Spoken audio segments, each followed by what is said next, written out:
Bienvenue à Mount Vermont. Ici, c'est la demeure du premier président américain, George Washington. George Washington est né le 22 février 1732 et il est décédé le 14 décembre 1799. Géomètre, soldat, puis propriétaire de plantations, George Washington était le chef de commande pour la révolution américaine contre la Grande-Bretagne. Bienvenue chez George Washington.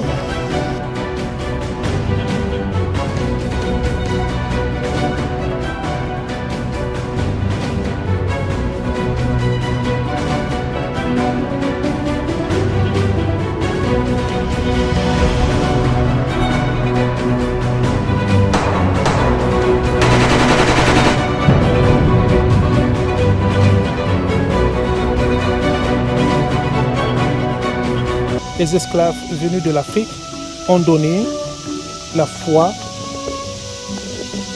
l'espoir et l'amour ici au Mont Vermont. George Washington fut le premier président des États-Unis d'Amérique de 1789 jusqu'en 1797 et depuis sa mort en 1799, George Washington a été commémoré par des monuments, des jours fériés, les lieux géographiques, les timbres et les devises. George Washington dépendait de l'esclavage toute sa vie. 370 esclaves travaillaient jour et nuit pendant 6 jours la semaine, ici au Mont Vermont. Les hommes esclaves avaient une jaquette, une paire de chaussures, une paire de chaussettes, 2 chemises pour 12 mois. Leur rôle était de faire les plantations, l'élevage, etc. Certains murs du bâtiment ont été restaurés pour une meilleure interprétation. Dès 1950, la reconstruction a été faite en conservant certains murs originaux. 10 à 15 femmes esclaves vivaient dans une chambre et leur rôle était faire la lessive, tricoter, faire la cuisine et aller au champ. Les enfants des esclaves qui avaient 12 ans recevaient les vêtements des adultes pour les tâches ménagères. Le chef de cuisine du premier président américain s'appelait Hercules.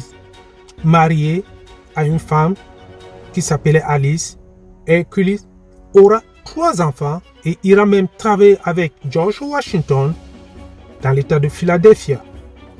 Sambo Anderson, esclave venu d'Afrique, fut le menuisier de George Washington. Il sera libre en 1801 et reviendra ici au Mont Vermont pour sa reconstruction. Les esclaves pouvaient vendre des vivres tels que du poisson, du miel, du poulet et utiliser cet argent pour s'acheter des vêtements, des boissons et certains ont profité pour s'enfuir. Eh bien, certains esclaves sont partis pour le Canada, d'autres en Angleterre et d'autres en Amérique du Sud. Certains esclaves du président George Washington avaient eu le courage de s'échapper. Et pour cela, il fallait traverser cette rivière qu'on appelle le Potomac River. Ce n'était pas facile. Malheureusement, certains n'ont pas eu la liberté. Ils sont morts ici. Certains avaient eu beaucoup d'enfants, comme Sambo Anderson.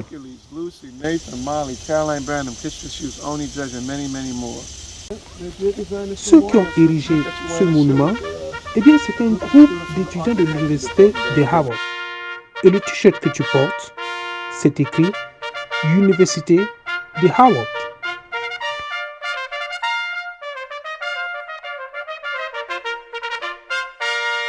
Les esclaves venus d'Afrique ont travaillé ici au Mont Vermont avec beaucoup d'abnégation et du courage.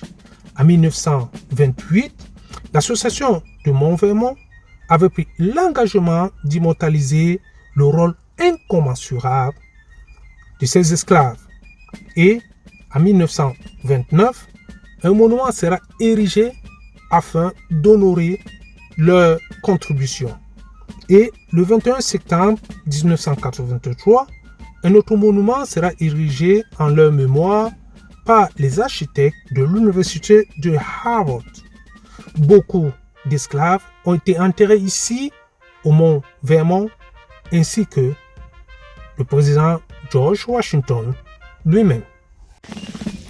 Eh bien, ce monument a été érigé à la mémoire de tous les esclaves que George Washington avait ici, au mont Vermont.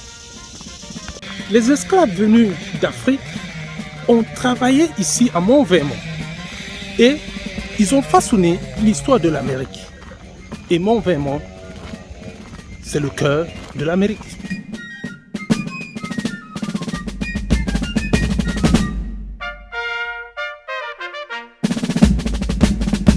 Ce monument a été érigé en 1983 pour reconnaître le travail, l'endurance, la contribution et l'histoire des esclaves africains. Nous sommes donc à Mont Vermont. C'est ici que le premier président américain, George Washington, avait bâti son empire. Et les esclaves venus de l'Afrique ont travaillé et contribué et façonné l'histoire de l'Amérique à partir de Mont Vermont.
La demeure de George Washington demeure le cœur de l'Amérique. Les esclaves venus de l'Afrique ont contribué et façonné l'histoire des États-Unis d'Amérique, ici au cœur de l'Amérique. Parfait Thierry-Mbousse, depuis le mont Vermont, dans l'État de la Virginie, pour Africa News USA.